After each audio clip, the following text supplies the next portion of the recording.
Ashange sange ngane chome ngangwenge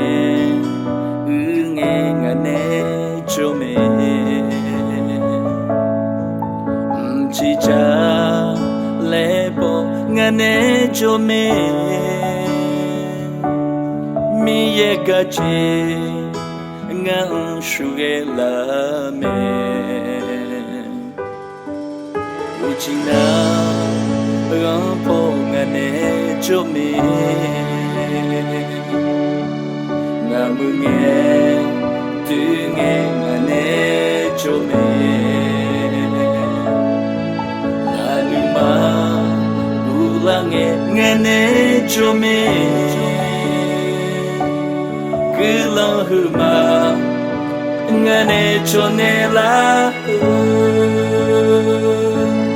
Miye ugosha gachi Miye ugulan yozan Na huita Uye ye uye kalilume Usho nama dola Namaga uinge ke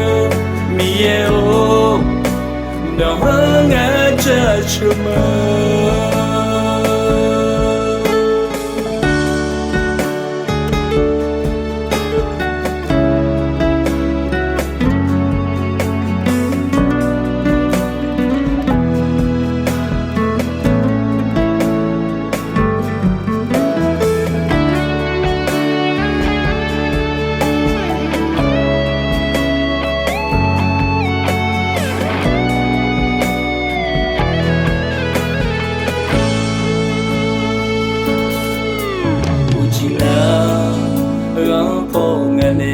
Chome namunge tunge ngane chome anuma ulange ngane chome gulahuma ngane chone la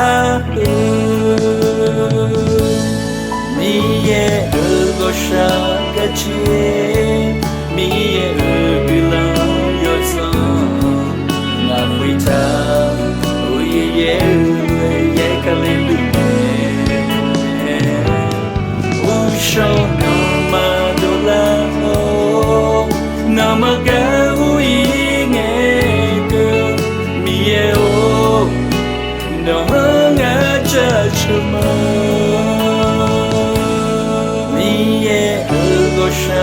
Gachi miye ugulan yozan Na huita uye ye kalilume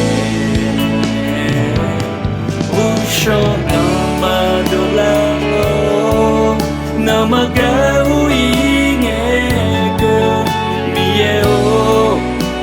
Namanga jachuma Sali ngeke nong cha cha ma